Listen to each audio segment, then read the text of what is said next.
All right, this is a video for the Guide Flies tires out there.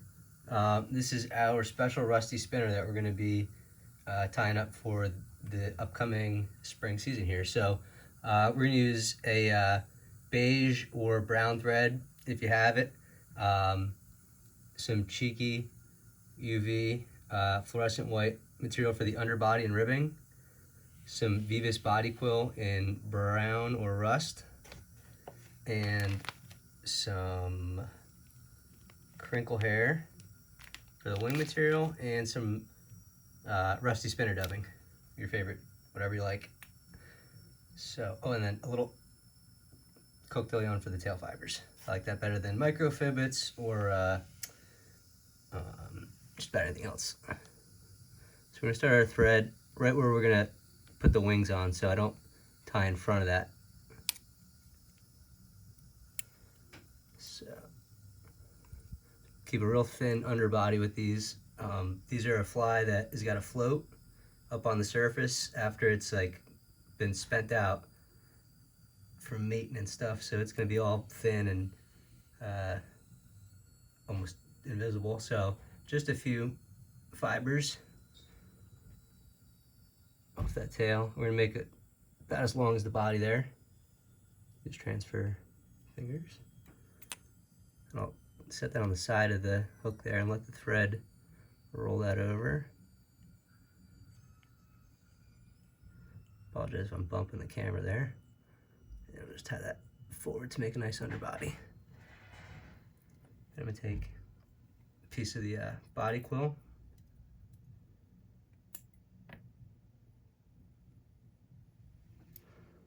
Same thing, just tie that in. Next, what really sets this fly apart is the cheeky UV Fluoro Bright.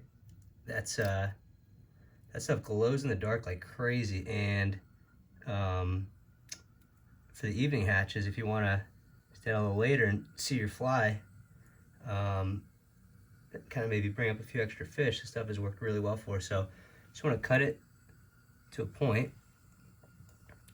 This stuff is slick, so once you tie it in, give it a wrap or two before you give it any tension. Get that out of the way.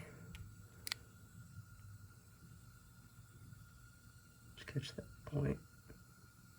Give it some good tension there to lock that down. Just gotta clean up that taper on the underbody. Yeah. Bring that forward in touching turns.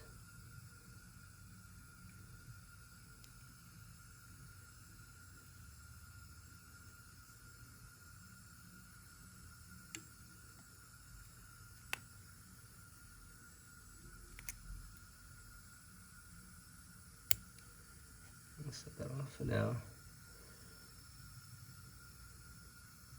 Make sure that tail's nice and straight on there.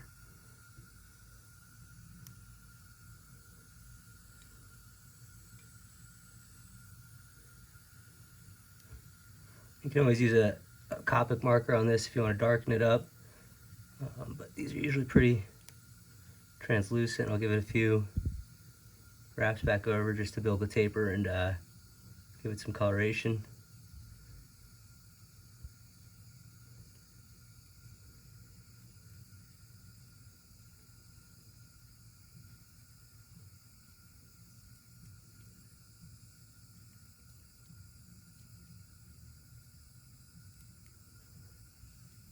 That's a real thin, profile, exactly what you want. Next thing we're gonna do is just take a little bunch of this crinkle hair or trigger point or whatever you like to use to float your flies. We like this stuff a lot. These have a real transparent wing to them. A lot of the ones we've seen commercially are very over-tied, too much material, too thick.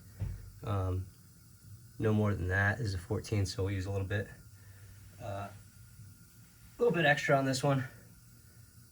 I'm probably wasting more material than I need here. So this is how we're going to tie them in. We're going to tie the first few wraps here parallel.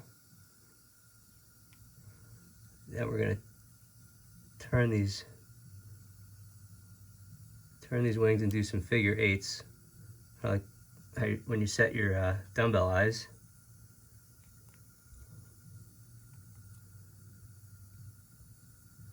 All right.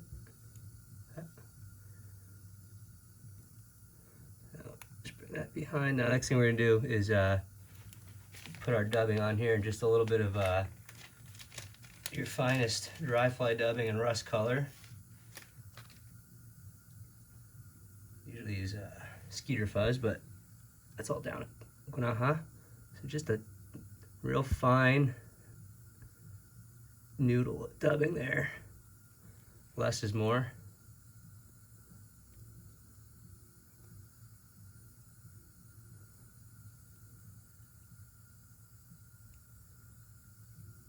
We're just doing enough to build up the thorax.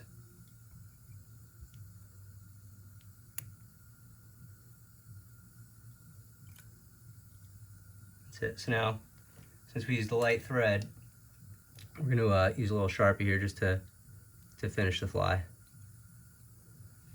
Brown. I use the brown at the end so I can get that lighter kind of mottled look that I'm going for with the fly. Wings out of the way there. Nice 6 turn.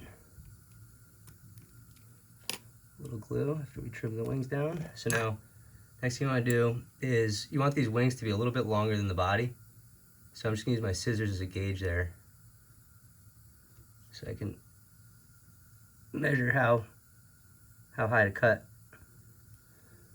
It's always better to cut them a little longer than you think you're going to want, because if you come too short, you can't add the wing back.